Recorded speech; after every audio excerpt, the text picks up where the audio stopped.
یہ وہ اسلام ہے، یہ وہ اسلام ہے جس نے خدیجہ کو خدیجہ بنایا، یہ وہ اسلام ہے جس نے عائشہ کو عائشہ بنایا، یہ وہ اسلام ہے جس نے فاطمہ کو فاطمہ بنایا، ارے یہ وہ اسلام ہے جس نے عورتوں کو سماج میں عزت کی نگاہ عطا فرمائی، سماج میں احترام عطا فرمایا، یہ وہ اسلام ہے جس نے خواتین کو مکمل آزادی عطا فرمائی۔ لیکن آج افسوس کا مقام ہے، آج یہی خواتین اسی اسلام سے آزادی چاہتی ہیں۔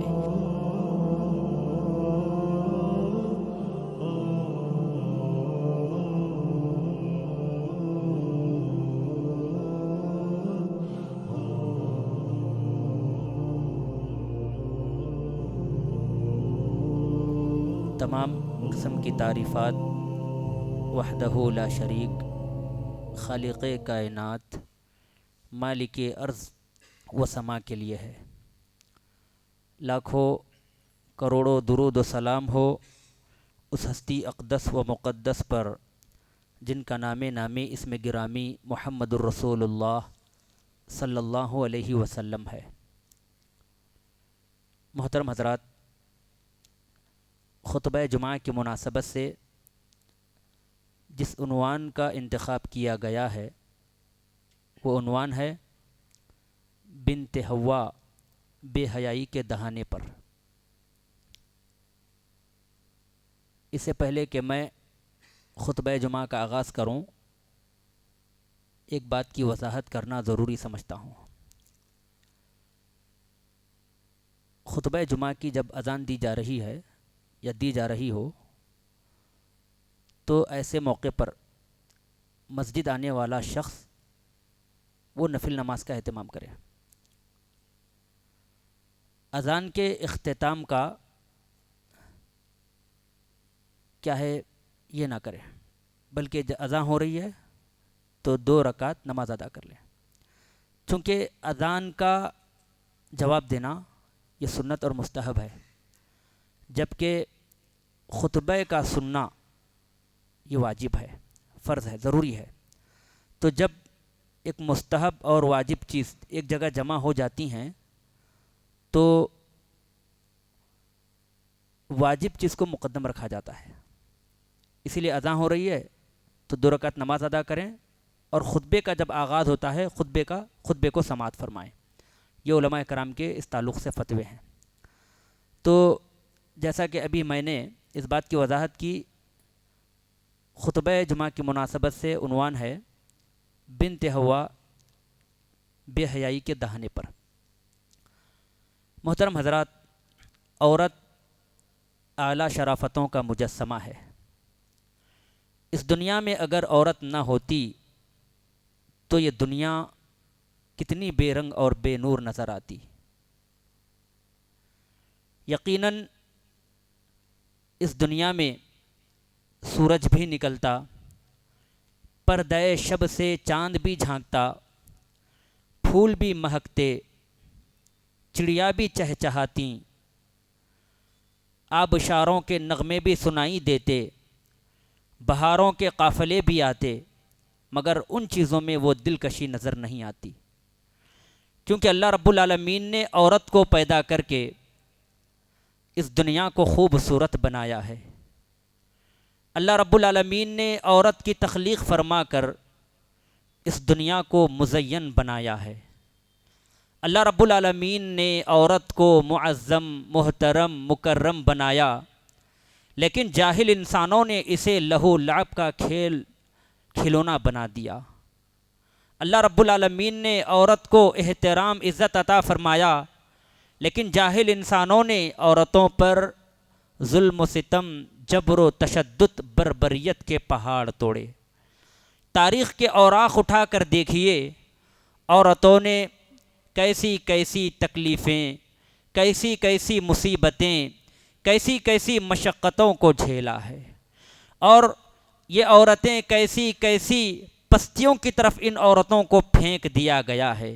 پتھر کے زمانے کا انسان پتھر مار مار کر جانوروں کو ہلاک کرتا اور جانوروں کا شکار کر کے لاتا، تو یہ عورتیں ان جانوروں کی کھال اتارتیں، ان جانوروں کی کھال اتارتی تھیں خشک پتے اور ٹہنیاں جمع کرتی تھیں اور ایک پتھر پر دوسرا پتھر رگڑ رگڑ کر مشکل سے آگ جلاتی اور ان جانوروں کو بھونتی تھی، پھر کھانے کے لیے مردوں کے آگے پیش کرتی تھیں۔ ایک طرف یہ عورت جانوروں کی کھال سے خود بخود اپنا لباس تیار کرتی اور دوسری طرف اپنے بچوں کی تربیت کرتی۔ ایک طرف یہ عورت اپنے شوہروں کی خدمت گزار ہوتی، اپنے شوہروں کے حقوق کو ادا کرتی اور دوسری طرف اپنے بچوں کو بھی سنبھالتی، ان کی تربیت کرتی تھی۔ لیکن پھر بھی اتنی سخت محنت کے باوجود، اتنی مشقت کے باوجود، اتنی زیادہ تکلیف کے باوجود زمانے جاہلیت میں عورتوں کا کوئی مقام نہیں تھا، زمانے جاہلیت میں عورتوں کا کوئی مرتبہ نہیں تھا، اس زمانے میں عورتوں کی کوئی حیثیت نہیں تھی۔ بسا اوقات معمولی چیزوں کی وجہ سے عورتوں کو بیچا جاتا تھا، عورتوں کو خرید و فروخت کیا جاتا تھا۔ یونان وہ پہلی سرزمین ہے جس نے عورتوں کو خوبصورت پتھروں کے بدلے میں، عورتوں کو خوبصورت پتھروں کے عوض خریدا اور فروخت کیا جاتا تھا۔ مصر میں دریائے نیل کی بھینٹ چڑھائی جاتی تھی عورتیں، اور ہمارے ہندوستان میں بھی عورتوں کا کوئی مقام، ان کا مرتبہ نہیں تھا۔ ہندوستان میں عورتوں کو پاؤں کی جوتی تصور کیا جاتا تھا، اور ہندوستان میں بیٹیوں کو حق وراثت سے محروم رکھا جاتا تھا۔ بیواؤں کا کوئی مقام و مرتبہ نہیں تھا، بیواؤں کو منحوس سمجھا جاتا تھا، اور جب ان کے شوہر مر جاتے تھے تو بیواؤں کو بھی ان کے ساتھ زندہ جلا دیا جاتا تھا۔ ہندوستان میں بھی عورتوں کا کوئی مقام و مرتبہ، ان کی کوئی حیثیت باقی نہیں تھی۔ اور یہی صورتحال جزیرہ عرب کی بھی تھی، عرب کی بھی یہی صورتحال تھی، عرب کا بھی یہی حال تھا۔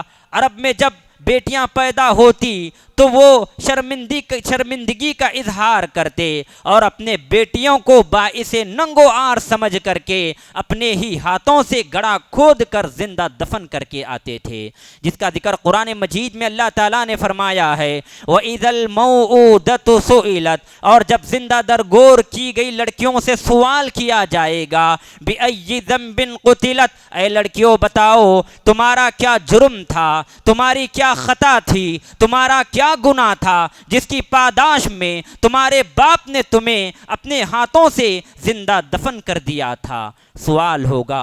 اور حدیث پاک میں اس بات کا اشارہ ہے، حدیث پاک میں اس بات کی طرف اشارہ ملتا ہے کہ اس زمانے میں عرب کے قبیلوں میں جب بیٹیاں پیدا ہوتی تو ان کو باعث ننگ و عار سمجھ کر، فقر و فاقہ کشی کے خوف سے، محتاجگی کے ڈر سے عرب کے لوگ اپنے ہی ہاتھوں سے اپنے بیٹیوں کو زندہ دفن کر کے آتے تھے۔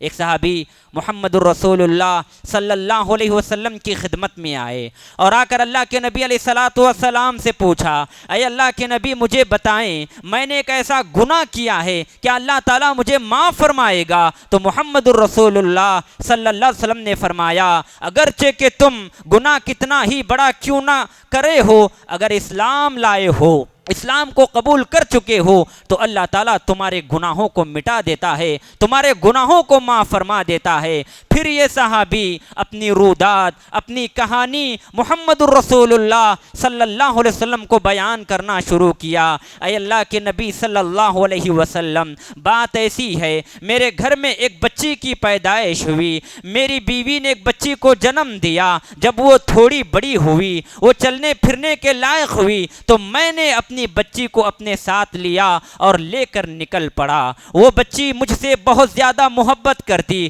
جب بھی مجھے دیکھتی خوشی کا اظہار کرتی۔ میں نے ایک رات اس کو دیکھا سوتے ہوئے، وہ بڑی خوبصورت نظر آ رہی تھی، وہ گڑیا جیسی نظر آ رہی تھی۔ میں نے اس کو اپنے ہاتھوں سے لیا اور کہا چلو بیٹا میرے ساتھ چلو، وہ بچی میرے ساتھ ہو لی۔ میں جب آبادی سے دور نکل پڑا، نخلستان کی طرف چلا گیا اور وہاں جا کر گھڑا کھودنے لگا، میری بیٹی گھڑا کھودنے کے معاملے میں میری مدد فرماتی اور وہ بھی زمین سے مٹی اٹھا کر گڑھے سے باہر پھینکتی۔ میں گڑھا کھود رہا ہوں، میری بیٹی بھی گڑھا کھودنے میں میری مدد کر رہی ہے۔ مٹی کھودتے وقت جب کبھی مٹی میرے داڑھی کو لگتی، مٹی میرے جسم پر لگتی، تو میری بیٹی میرے داڑھی پر لگی مٹی کو صاف کرتی، میرے جسم پر کپڑوں پر لگی مٹی کو صاف کرتی اور کہتی بابا جان، اور میں مٹی کو کھود رہا ہوں، گڑھے کو کھود رہا ہوں۔ جب میرا کام پائے تکمیل کو پہنچا،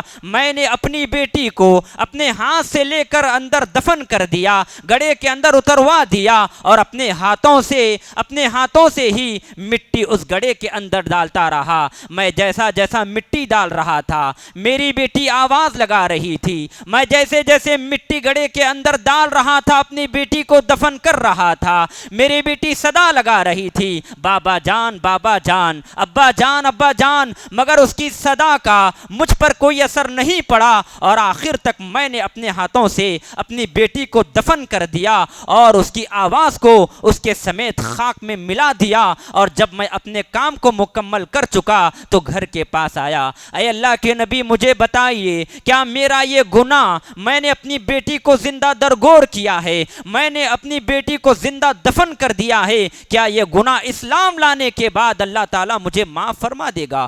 تو پیارے نبی محمد رسول اللہ صلی اللہ علیہ وسلم نے بیان فرمایا، ہاں تم اب اسلام لا چکے ہو، اللہ رب العالمین تمہیں معاف کرنے والا ہے، وہ ارحم الراحمین ہے، رحم کرنے والوں میں سب سے بڑھ کر رحم کرنے والا ہے، اللہ نے تمہیں معاف کر دیا ہے۔ اگر تم اسلام نہ لاتے یا اللہ تعالیٰ کا غضب اللہ رب العالمین کی رحمت پر سبقت کر جاتا تو اللہ تعالیٰ ضرور آپ سے انتقام لیتا۔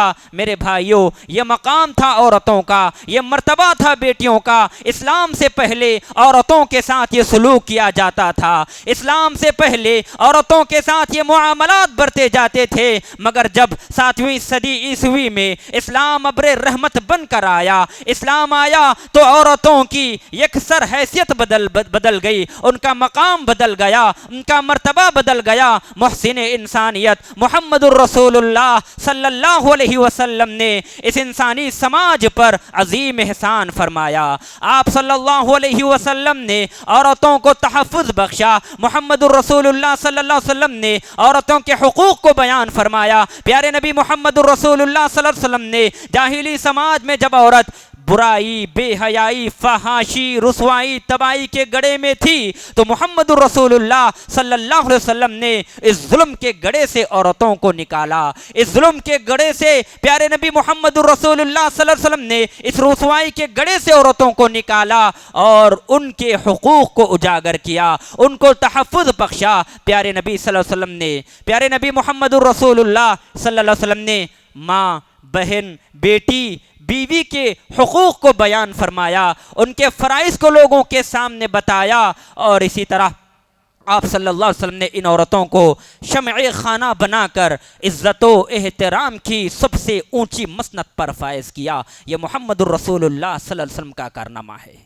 اسلام سے پہلے یہ مقام تھا عورتوں کا، اسلام سے پہلے عورتیں اپنے شوہروں کی عزت کرتیں، اپنے شوہروں کے حقوق کو ادا کرتیں، ان کے لیے کھانا بناتی، ان کے لیے اپنی جان نثاری کرتی، ان کے لیے ہمیشہ مر مٹنے کے لیے تیار رہتی۔ لیکن زمانے جاہلیت میں اتنی ساری مشقتوں تکلیفوں کے بعد بھی اسلام سے پہلے زمانے جاہلیت میں عورتوں کا کوئی مقام اور مرتبہ نہیں تھا۔ یہی وجہ ہے پیارے نبی علیہ الصلوۃ والسلام کی تعلیمات میں عورت کے تعلق سے جو ارشادات ہوئے ہیں، ایسے ارشادات، ایسے تعلیمات آپ کو کسی بھی غیر مسلم کے مذہب میں نہیں ملتے۔ محمد الرسول اللہ صلی اللہ علیہ وسلم کی احادیث کا مطالعہ کیجئے۔ پیارے نبی علیہ الصلوۃ والسلام عورتوں کے حقوق کو بیان کرتے ہوئے کہتے ہیں، اے لوگو تم عورتوں کے ساتھ حسن سلوک کرو۔ حسن سلوک کا یہ حکم کسی غیر مسلم مذہب میں آپ کو نظر نہیں آئے گا۔ اللہ کے نبی نے فرمایا، اے لوگو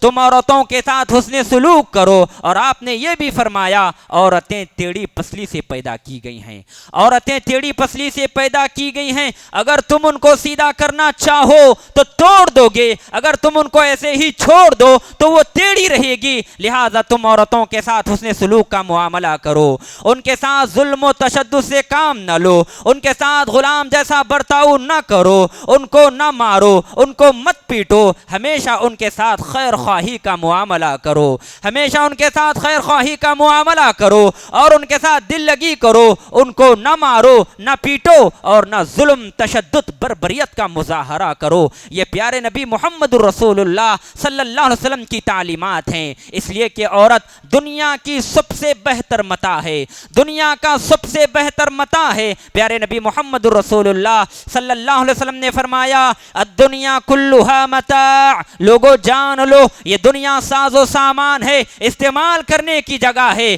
اس دنیا کی حیثیت کچھ نہیں ہے، یہ پورے کا پورا سامان ہے، متاع ہے۔ وَخَيْرُ مَتَاعِ الدُّنْيَا الْمَرْأَةُ الصَّالِحَةُ، اور اس دنیا کا سب سے بہتر متاع، اور اس دنیا کا سب سے بہتر متاع نیک عورت ہے، نیک عورت ہے، مومنہ عورت ہے۔ اسی لیے مومنہ عورت کو اس پر ظلم کر کے، اس پر تشدد کر کے، اس پر بربریت کا مظاہرہ کر کے ایسی عورت کو ضائع نہ کرو۔ اللہ کے نبی صلی اللہ علیہ وسلم نے ہمیشہ عورتوں کے ساتھ حسن سلوک کرنے کا حکم دیا ہے اور عورتوں کو سختی سے پیش آنے سے روکا ہے، ان کو مارنے سے روکا ہے۔ اگر مارنا فرض ہے، واجب ہے، ایسی کسی چیز کی ایسی کوئی چیز ایسی صورتحال پیدا ہو چکی ہے جس پر مارنا ہی ضروری ہے تو اللہ کے نبی نے فرمایا آہستہ سے مارو، ایسی مار نہ مارو جس کی وجہ سے عورت تل ملا اٹھے۔ یہ محمد رسول اللہ صلی اللہ علیہ وسلم کی تعلیمات ہیں عورت کے سلسلے میں، عورتوں کے سلسلے میں، خواتین کے سلسلے میں۔ یہ مقام و مرتبہ اسلام نے عطا کیا عورتوں کو، لیکن آج افسوس کا مقام ہے۔ یہ وہ اسلام ہے جس نے عورتوں کو تحفظ بخشا، یہ وہ اسلام ہے جس نے عورتوں کو حقوق عطا کیے، یہ وہ اسلام ہے جس نے عورتوں کو وراثت کا حق عطا فرمایا، یہ وہ اسلام ہے جس نے عورتوں کو سماج میں، معاشرے میں مقام اور مرتبہ عطا فرمایا، یہ وہ اسلام ہے جس نے عورتوں کو مکمل طور پر حقوق بیان فرمائے، یہ وہ اسلام ہے جس نے عورتوں کو مکمل آزادی عطا فرمائی، یہ وہ اسلام ہے، یہ وہ اسلام ہے جس نے خدیجہ کو خدیجہ بنایا، یہ وہ اسلام ہے جس نے عائشہ کو عائشہ بنایا، یہ وہ اسلام ہے جس نے فاطمہ کو فاطمہ بنایا، ارے یہ وہ اسلام ہے جس نے عورتوں کو سماج میں عزت کی نگاہ عطا فرمائی، سماج میں احترام عطا فرمایا، یہ وہ اسلام ہے جس نے خواتین کو مکمل آزادی عطا فرمائی۔ لیکن آج افسوس کا مقام ہے، آج افسوس کا مقام ہے جس اسلام نے عورتوں کو سماج میں مقام عزت عطا فرمایا، جس اسلام نے خواتین کو سماج میں عزت عطا فرمائی، جس اسلام نے خاتون کو مقام و مرتبہ عطا فرمایا، جس اسلام نے خواتین کو آزادی عطا فرمائی، آج یہی خواتین اسی اسلام سے آزادی چاہتی ہیں، اسی اسلام سے آج کی خواتین آزادی چاہتی ہیں۔ آج خواتین اسلام آزادی کے نام پر برہنگی کا مظاہرہ کرنا چاہتی ہے، آج خواتین اسلام آزادی کے نام پر لوگوں سے ملنا چاہتی ہیں، آج خواتین اسلام آزادی کے نام پر حجاب کو ترک کرنا چاہتی ہیں، آج خواتین اسلام آزادی کے نام پر اسلام کی تعلیمات پر عمل کرنا نہیں چاہتی، آج خواتین اسلام آزادی کے نام پر مغربی کلچر کو، ان کی تہذیب و تمدن کو اپنا چکی ہے۔ آج خواتین اسلام آزادی کے نام پر بے حیائی، فحاشی اور برائی کا ارتکاب کر رہی ہیں۔ آج خواتین اسلام آزادی کے نام پر اپنے جسم کو حرکت دے کر یوٹیوب چینل پر اپلوڈ کر رہی ہے چھوٹے چھوٹے ویڈیوز اور ریلز۔ محترم حضرات، یاد رکھیں یہ آزادی نہیں ہے، یہ آزادی نہیں ہے۔ حقیقت میں آزادی وہی ہے جو محمد رسول اللہ صلی اللہ علیہ وسلم نے عورتوں کو شریعت اسلامیہ میں دے رکھی ہیں۔ اس کے بعد بھی اگر خواتین اسلام اور آزادی کا مطالبہ کرتی ہیں، اللہ کے نبی صلی اللہ علیہ وسلم کے شریعت اسلامیہ کی جانب سے آزادی دینے کے بعد، ان کو مقام و مرتبہ دینے کے بعد، اس معاشرے میں اگر خواتین اور آزادی کا مطالبہ کرتی ہیں، یاد رکھیں یہ آزادی نہیں ہے، اللہ کی قسم یہ آزادی نہیں ہے، یہ بے حیائی ہے، یہ فحاشی ہے، یہ برائی ہے جس کی لپیٹ میں آج امت مسلمہ کی خواتین آ چکی ہیں۔ عزیزان ملت، موبائل یہ انتہائی خطرناک فتنہ ہے موجودہ دور کا، یہ موجودہ دور کا سب سے بڑا فتنہ ہے. اس فتنے میں مبتلا ہو کر لاکھوں لڑکیاں اور لڑکے بے راہ روی کا شکار ہو چکے ہیں. نہ جانے اس فتنے کی وجہ سے کتنوں کے گھر اجڑ چکے ہیں. اس موبائل فون کے فتنے کی وجہ سے کئی ماں باپ کے امیدوں کا خون ہو چکا ہے. اس موبائل کے فتنے کی وجہ سے کئی سارے لڑکیوں کی عزتیں عصمتیں تار تار ہو چکی ہیں. یہی وہ فتنہ ہے جس کی وجہ سے آج لڑکیاں عشق معاشقہ پیار و محبت کے فتنے میں مبتلا ہو چکی ہیں. افسوس کا مقام ہے اس فتنے کی وجہ سے لاکھوں لڑکیاں اپنے گھروں سے راہ فرار اختیار کر رہی ہیں اور عشق کے نام پر کورٹ میں عدالت میں کھڑے ہو کر شادی بیاہ کر رہی ہیں. پیارے نبی محمد الرسول اللہ صلی اللہ علیہ وسلم نے بیان فرمایا تھا لا نکاح الا بولی، ولی کے بغیر اگر نکاح کیا جائے تو ایسا نکاح نہیں ہوگا. ایک حدیث میں اللہ کے نبی نے فرمایا تھا فنکاحها باطل فنکاحها باطل فنکاحها باطل، ولی کے بغیر اگر شادی کی جائے، ولی کے بغیر اگر نکاح کیا جائے تو ایسا نکاح باطل ہے، ایسا نکاح باطل ہے، ایسا نکاح باطل ہے. کس منہ سے لڑکیاں اپنے گھر سے بغاوت کر کے، اسلام کی شریعت سے بغاوت کر کے، اپنے خاندان و قبیلے سے بغاوت کر کے صرف ایک شخص کے پیچھے جا کر بغیر ولی کے نکاح کرنا چاہتی ہیں، کس منہ سے چلی جاتی ہیں. اور تو اور اس سے بھی بڑا افسوس کا مقام یہ ہے، اس سے بھی بڑا افسوس کا مقام یہ ہے اس موبائل فون کے فتنے میں مبتلا ہو کر ہماری نوجوان لڑکیاں خواتین اسلام پیار کے نام پر، محبت کے نام پر غیر مسلموں سے عشق لڑا رہی ہے، غیر مسلموں کے فریبی چال میں پھنس رہی ہے. اور اسی فتنے میں مبتلا ہو کر ہماری نوجوان نسل، ہماری خواتین اسلام، ہماری بہنیں اسلام کو چھوڑ کر ارتداد کو اپنا رہی ہیں اور غیر مسلموں کے ساتھ بیعت کر رہی ہیں، ان سے شادی کر رہی ہیں. محترم حضرات، یہ کیسی محبت ہے، یہ کیسی محبت ہے، یہ کیسی چاہت ہے جس چاہت کی وجہ سے، جس محبت کی وجہ سے اسلام چلا جائے، جس محبت کی وجہ سے ایمان چلا جائے، جس محبت کی وجہ سے دین چلا جائے، جس محبت کی وجہ سے اپنوں سے بغاوت کر جائیں، جس محبت کی وجہ سے اسلام کی اور شریعت اسلامیہ کی تعلیم سے بغاوت کر جائیں. حقیقت میں یہ محبت نہیں ہے، یہ محبت نہیں ہے، حقیقت میں یہ ہوس پرستی ہے، یہ برائی اور بے حیائی ہے. اس سے نمٹا جانا ضروری ہے. یہ جو صورتحال مسائل امت مسلمہ کی نوجوان بہنوں میں نظر آ رہے ہیں، اس کی وجہ کیا ہو سکتی ہے؟ یہ غور کرنے کی بات ہے، کیونکہ اکیلی ایک عورت کا بگڑ جانا یہ خاندان، قبیلہ، کنبہ، نسل کا بگڑ جانا ہے، اور ایک عورت تنہا کا سدھر جانا سارے نسل کا، قبیلے کا، کنبے کا، گھر کے افراد کا سدھر جانا ہے. اگر ہماری بہن بگڑ رہی ہے، اسلام کی تعلیمات سے بغاوت کر رہی ہے، تو سوچیں، ہزار مرتبہ سوچیں. وجوہات کو، اسباب کو تلاش کرنے کی ضرورت ہے، اور ان وجوہات کو، اسباب کو تلاش کر کے ان کو ختم کرنا انتہائی ضروری ہے. وگرنہ ایک زمانہ ایسا بھی آ سکتا ہے مسلمانوں کی اکثر تعداد ارتداد کو، الحاد کو اپنا چکی ہوگی، اور آج ہاتھ پہ ہاتھ دھرے ہم منتظر فردا رہنے سے ہمیں کچھ حاصل ہونے والا نہیں ہے.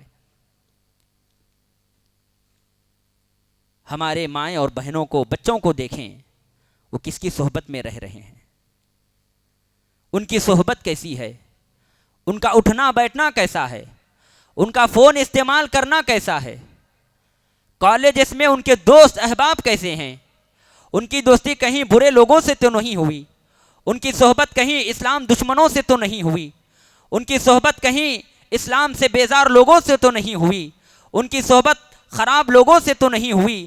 یہ دیکھنا سماج کے ہر ذمہ دار افراد پر ضروری ہے، یعنی جو اپنے بیوی بچوں کے ذمہ دار ہیں ان پر نگاہ رکھنی ضروری ہے. محترم حضرات، اگر عورتیں چاہتی ہیں وہ ان بے حیائی سے، برائی سے، فسق و فجور سے اور دیگر فحش کاموں سے اپنے آپ کو دور رکھے، تو یاد رکھیں سب سے پہلے دنیا کی محبت اپنے دل سے نکال دیں. چونکہ جب انسان کے دل میں دنیا سے محبت پیدا ہو جاتی ہے تو بہت سارے برائیاں اور خرابیاں جنم لیتی ہیں. چونکہ اللہ تعالیٰ نے دولت کو، دنیا کی محبت کو فتنہ قرار دیا ہے.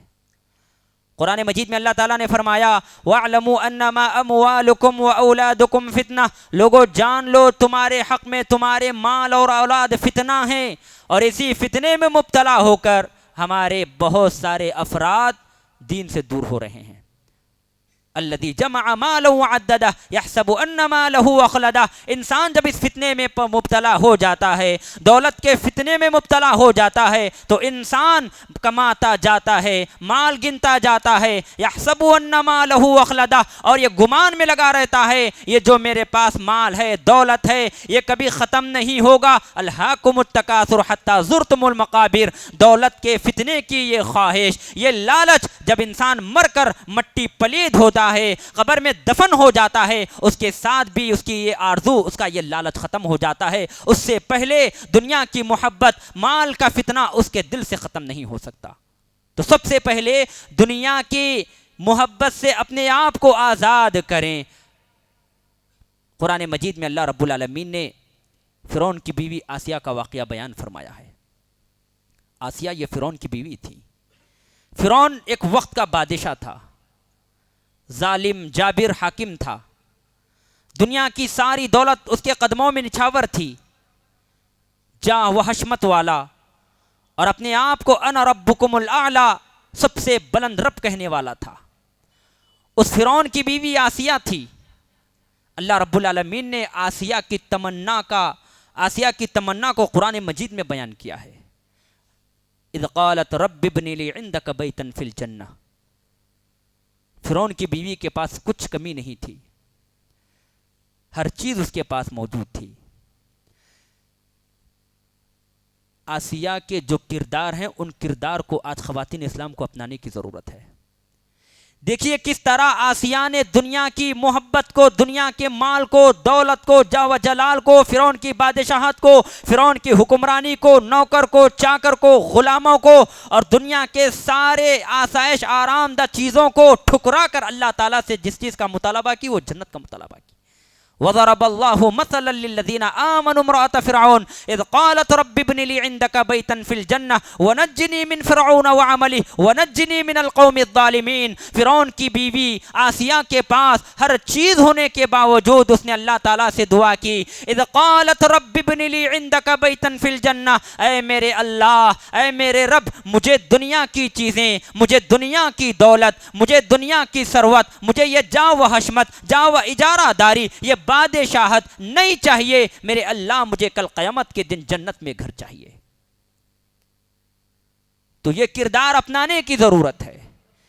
جب خواتین اسلام اپنے دلوں سے، اپنے قلب سے دنیا کی محبت کو ختم کر دیں گی تو انشاءاللہ بہت سارے خیر اور خوبیاں نظر آنے شروع ہو جائیں گی. اسی طرح دوسری چیز، وہ حیا کو اپنا زیور بنائیں.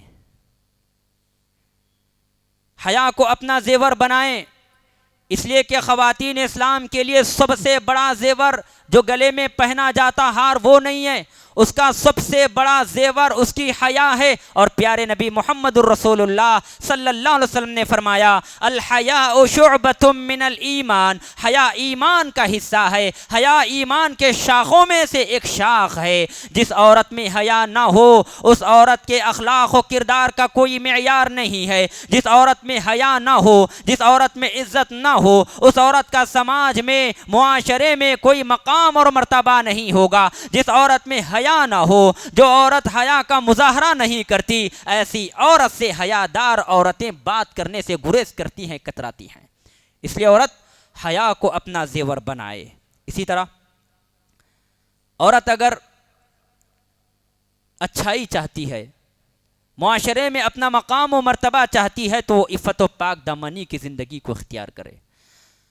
قرآن مجید میں اللہ رب العالمین نے عفت و پاک دامنی اختیار کرنے والوں کی تعریف بیان فرمائی۔ اللہ تعالیٰ نے کہا قد افلح المؤمنون الذین هم فی صلاتهم خاشعون والذین هم عن اللغو معرضون والذین هم للزکاة فاعلون والذین هم لفروجهم حافظون۔ اللہ تعالیٰ نے فرمایا کامیاب ہو گئے وہ مومن جو اپنی نمازوں میں خشوع خضوع برتتے ہیں، بیکار باتوں سے، بیہودہ باتوں سے، لغو کاموں سے، باتوں سے اپنے آپ کو دور رکھتے ہیں، اعراض کرتے ہیں، زکوٰۃ ادا کرتے ہیں۔ والذین هم لفروجہم حافظون، اور جو لوگ اپنے شرمگاہوں کی حفاظت کرتے ہیں، اپنے ناموس کی حفاظت کرتے ہیں، اپنے آپ کی حفاظت کرتے ہیں، پاک دامانی کی زندگی گزارنے کی کوشش کرتے ہیں، ایسے لوگ کامیاب ہو گئے۔ نہ صرف ایسے لوگ کامیاب ہوں گے بلکہ کل قیامت کے دن اللہ تعالیٰ ایسے لوگوں کو جنت میں داخل کر دے گا۔ اولئک هم الوارثون، حقیقت میں یہی وارث ہیں، الذین یرثون الفردوس هم فیہا خالدون، پاک دامانی کی زندگی اختیار کرنے والوں کو، عفت و پاک دامنی اختیار کرنے والوں کو، شرمگاہوں کی اپنے ناموس کی حفاظت کرنے والوں کو کل قیامت کے دن اللہ تعالیٰ فردوس کے باغات میں داخل کر دے گا جس میں وہ ہمیشہ ہمیشہ کے لیے رہیں گے۔ اسی طرح ایک مقام پر اللہ تعالیٰ نے مریم بنت عمران کی مثال بیان فرمائی۔ حضرت جبریل علیہ السلام انسان کی شکل میں مریم بنت عمران کے پاس آئے تو وہ گھبرا گئی، ڈر گئی اور کہنے لگی قالت انی اعوذ بالرحمن منک ان کنت تقیا، اے انسان تو وہیں پر ٹھہر جا، ارے تو نہیں جانتا۔ مریم بنت عمران نے کہا میں رب کی پناہ چاہتی ہوں تجھ سے، اگر تو کچھ ڈرنے والا ہو، یعنی تو یہاں میرے پاس ٹھہرا ہے، یہاں سے چلے جا۔ مریم بنت عمران کی مثال قرآن مجید میں اللہ تعالیٰ نے بیان فرمائی۔ اسی طرح ایک مقام پر فرمایا وَمَرْيَمَ ابْنَتَ عِمْرَانَ الَّتِي أَحْصَنَتْ فَرْجَهَا فَنَفَخْنَا فِيهِ مِنْ رُوحِنَا وَصَدَّقَتْ بِكَلِمَاتِ رَبِّهَا وَكُتُبِهِ وَكَانَتْ مِنَ الْقَانِتِينَ۔ مریم بنت عمران کی مثال اللہ تعالیٰ نے بیان فرمائی۔ مریم بنت عمران کی عزت کا مذاق اڑایا کرتے تھے عیسائی، کیونکہ حضرت عیسیٰ علیہ السلام پیدا ہو چکے تھے بغیر باپ کے، اس لیے ان پر الزام لگایا گیا، تہمت لگائی گئی، تو اللہ رب العالمین نے ساتوں آسمان سے ہو کر کیا کہا وَمَرْيَمَ ابْنَتَ عِمْرَانَ الَّتِي أَحْصَنَتْ فَرْجَهَا فَنَفَخْنَا فِيهِ مِنْ رُوحِنَا۔ مریم بنت عمران ایسی خاتون تھی جس نے اپنی ناموس کی حفاظت کی، اپنی عزت کی حفاظت کی، عفت و پاک دامانی کی زندگی گزاری۔ اس آیت کریمہ میں اللہ رب العالمین نے مریم بنت عمران کی پاک دامانی کو بیان فرمایا۔ اگر خواتین اسلام پاک دامانی کو اختیار کر لیں، عفت و پاک دامانی کی زندگی گزارنے کی کوشش کریں، اپنی عزت کی حفاظت، اپنے ناموس کی حفاظت کرنے کی کوشش کریں، اپنے شرمگاہوں کی حفاظت کریں، یاد رکھیں جس طرح اللہ رب العالمین نے مریم بنت عمران کا دفاع کیا، اسی طرح کئی سارے اسباب سے اللہ تعالیٰ ایسے خواتین اسلام کا بھی دفاع کر سکتا ہے۔ تو عفت و پاک دامنی کی زندگی گزاریں، اسی طرح نظروں کی حفاظت کریں۔ معاشرے میں جو بے روی اختیار ہو رہی ہے، معاشرے میں جو فحش کاموں کا عام چلن ہے، اس کی ایک سب سے بڑی وجہ نظروں کی حفاظت نہ کرنا ہے۔ چونکہ برائیوں کا آغاز، بڑے بڑے گناہوں کا آغاز نظروں سے ہوتا ہے۔ انسان کی جب نظر کسی پر پڑ جاتی ہے تو پھر اس کا منہ کھل جاتا ہے، گفت و شنید کرنے لگتا ہے، اور جب بات ہوتی ہے، گفتگو ہوتی ہے، تو دیگر سارے اور بھی برے کاموں کو انجام دیتا ہے۔ یہی وجہ ہے قرآن مجید میں اللہ تعالیٰ نے نظروں کی حفاظت کا پرزور حکم دیتے ہوئے کہا قُل لِّلْمُؤْمِنِينَ يَغُضُّوا مِنْ أَبْصَارِهِمْ وَيَحْفَظُوا فُرُوجَهُمْ ذَلِكَ أَزْكَىٰ لَهُمْ إِنَّ اللَّهَ خَبِيرٌ بِمَا يَصْنَعُونَ۔ اے مومن مردو، اپنے نگاہوں کو نیچے رکھو، اپنے شرمگاہوں کی حفاظت کرو، یہ تمہارے حق میں بہتر ہے، اور تم جو کچھ کرتے ہو اللہ تعالیٰ اس سے باخبر ہے۔ اسی طرح اللہ رب العالمین نے قرآن مجید میں خواتین سے بھی خطاب کرتے ہوئے کہا قُل لِّلْمُؤْمِنَاتِ يَغْضُضْنَ مِنْ أَبْصَارِهِنَّ وَيَحْفَظْنَ فُرُوجَهُنَّ۔ اے پیارے نبی محمد الرسول اللہ صلی اللہ علیہ وسلم، آپ مومنہ عورتوں سے کہو وہ اپنے نگاہوں کو نیچے رکھیں اور اپنے شرمگاہوں کو حفاظت کریں۔ ان آیتوں میں آپ دیکھیں، غور کیجئے گا، اللہ تعالیٰ نے شرمگاہوں کی حفاظت سے پہلے ان آیات میں نظروں کی حفاظت کا حکم دیا۔ اللہ تعالیٰ نے شرمگاہوں کی حفاظت سے پہلے ان آیات میں نظروں کی حفاظت کا حکم دیا، کہا سب سے پہلے نظروں کو نیچے رکھو، اس لیے کہ نظر ہی وہ بلا ہے، نظر ہی وہ شے ہے، نظر ہی وہ چیز ہے جس کی وجہ سے برائیوں کا آغاز ہوتا ہے۔ تو نظروں کی حفاظت بھی انتہائی ضروری ہے۔ اسی طرح پردوں کا اہتمام۔ ہمارے معاشرے میں بے روی، بے حیائی، برائی کے عام ہونے کی ایک وجہ پردوں کا اہتمام نہیں کرنا ہے۔ آج کتنی خواتین اسلام ایسی ہیں جو مغربی تہذیب کو اپنا چکی ہیں، مغربی کلچر، مغربی تہذیب و تمدن کو اپنا چکی ہے اور برہنگی کا مظاہرہ کرتی ہے۔ بہت ساری عورتیں ایسی ہیں جو پردہ کرنا نہیں چاہتی، حجاب کرنا نہیں چاہتی، اپنے چہروں کی نمائش کر کے لوگوں کے سامنے چلنا پھرنا اور بے حیائی کا مظاہرہ کرنا چاہتی ہیں۔ اور کچھ خواتین اسلام ایسی ہیں جو چاہتی ہیں پردہ کریں، مگر ایسے پردے کا انتخاب کرتی ہے جس سے برہنگی کا مظاہرہ ہوتا ہے، جاذب نظر، پرکشش اور انتہائی تنگ برقعے ہوتے ہیں۔ ایسا لگتا ہے برقعوں کو بھی برقع پہنانے کی ضرورت ہو۔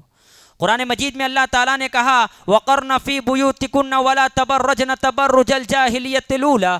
اللہ تعالیٰ نے خواتین سے خطاب کر کے کہا عورتوں کو چاہیے وہ اپنے گھروں میں سکون سے قرار کے ساتھ رہیں، وَلَا تَبَرَّجْنَ تَبَرُّجَ الْجَاهِلِيَّةِ الْأُولَىٰ، اور بناؤ سنگار کر کے، زیب و زینت اختیار کر کے، پرکشش جاذب نظر لباس زیب تن کر کے اور عطر وغیرہ لگا کر باہر نہ جایا کرو۔ اگر باہر جانا ہی چاہتے ہو تو مکمل شریعت نے جو اصول نافذ کیے ہیں ان اصول کو اپنا کر باہر جاؤ، لیکن باہر جانے کے معاملے میں بناؤ سنگار کر کے باہر نہ جاؤ۔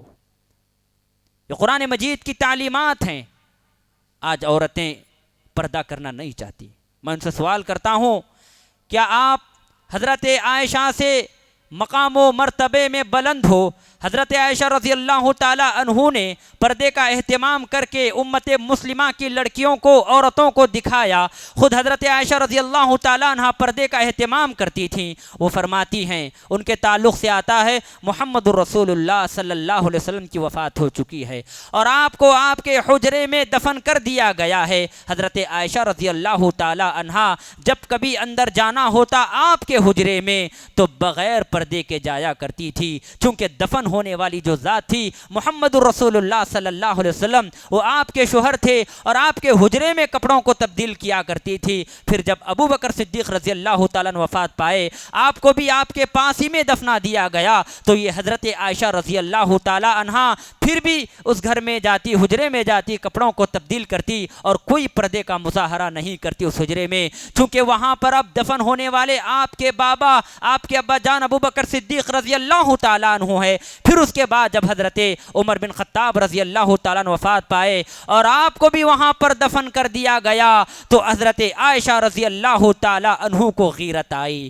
حضرت عائشہ رضی اللہ تعالیٰ عنہ کو غیرت آئی، اور اب وہ جب کبھی محمد رسول اللہ صلی اللہ علیہ وسلم کے حجرت میں داخل ہونا چاہتے تو پردے کا اہتمام کر کے داخل ہوتے، اپنے سر پر دوپٹہ ڈال کر، پردے کا اہتمام کر کے، اپنے سر کو لباس سے ڈھانپ کر کے محمد رسول اللہ صلی اللہ علیہ وسلم کے حجرے میں داخل ہوتی۔ یہ حضرت عائشہ رضی اللہ تعالی عنہ کا معاملہ ہے۔ مرنے کے بعد بھی مرے ہوئے لوگوں سے آپ پردے کا اہتمام فرمایا کرتی تھی۔ یہ حضرت عائشہ کا مقام مرتبہ ہے۔ کیا ہماری خواتین کا، ہماری بہنوں کا، ہماری ماؤں کا، ہمارے بہنوں کا مقام و مرتبہ حضرت عائشہ سے تو بلند نہیں ہے؟ ان کو کہا جا رہا ہے تم زندوں سے پردہ کرو، وہ پردہ کرنے کے لیے تیار نہیں ہے۔ تو یہ پردہ لوگوں کو بہت سارے برائیوں سے، بے حیاؤں سے روکتا ہے، بہت ساری رسوائیوں سے روکتا ہے۔ ایک عورت محمد رسول اللہ صلی اللہ علیہ وسلم کی خدمت میں آئی اور آ کر اللہ کے نبی سے کہا، اے اللہ کے نبی، مجھے مرگی کا دورہ پڑتا ہے، آپ اللہ سے دعا کیجئے مجھے افاقہ ہو جائے، شفا مل جائے۔ تو آپ نے فرمایا، اگر میں دعا کروں تو تمہاری بیماری جڑ سے ختم ہو جائے گی، اگر تم چاہتی ہو تو صبر کرو، اس کے وقت تم کو کل قیامت کے دن جنت نصیب ہوگی۔ اس خاتون نے کہا، اے اللہ کے نبی ٹھیک ہے، میں جنت حاصل کرنا چاہتی ہوں اور اس بیماری پر صبر کرنا چاہتی ہوں۔ اے اللہ کے نبی، جب مجھے مرگی کا دورہ لاحق ہوتا ہے، مجھ پر بے ہوشی طاری ہو جاتی ہے اور میرا کپڑا، میرا ستر کھل جاتا ہے۔ دیکھیے اللہ اکبر، بیمار ہے عورت، بیمار ہے، بے ہوشی طاری ہوتی ہے، مرگی کا دورہ پڑتا ہے، اس کے باوجود بھی ان کو اپنے پردے کی فکر لاحق ہے۔ وہ اللہ کے نبی صلی اللہ علیہ وسلم سے دعا کر رہی ہیں، اے اللہ کے نبی، میرا پردہ، میرا ستر کھل جاتا ہے۔ ایسی تڑپ پردے کے تعلق سے، ایسی حیا انسانوں کو ہونی چاہیے، جو حیا اس عورت کو تھی، جو حیا حضرت عائشہ رضی اللہ تعالیٰ عنہ کو تھی، حیا اور غیرت ہی تھی۔ آپ مرنے کے بعد، عمر بن خطاب کے وفات ہو کر دفن ہونے کے بعد اس حجرے میں داخل نہیں ہوتی تھی، اگر ہوتی بھی تو پردے کے ساتھ اس حجرے میں داخل ہوتی تھی۔ حیا مریم بنت عمران جیسی ہونی چاہیے۔ حضرت جبریل انسان کی شکل میں آئے تو اس نے کہا انی اعوذ بالرحمن منک ان کنت تقیا، میں رحمان کی پناہ طلب کرتی ہوں تجھ سے۔ محترم حضرات، یہ بہت سارے اسباب ہیں جن کو اپنا کر خواتین اسلام مکمل طور پر اپنے آپ کی، اپنی عزت کی، اپنی ناموس کی حفاظت کر سکتی ہے، اور معاشرے میں جو بے راہ روی، بے حیائی، رسوائی پھیل رہی ہے اس کا سد باب کر سکتی ہے، اس کو ختم کر سکتی ہے۔ اللہ تعالیٰ سے دعا ہے اللہ تعالیٰ ہم تمام کو سنی باتوں کو ذہن نشر کر کے ان پر صحیح معنوں میں عمل کرنے کی توفیق عطا فرما۔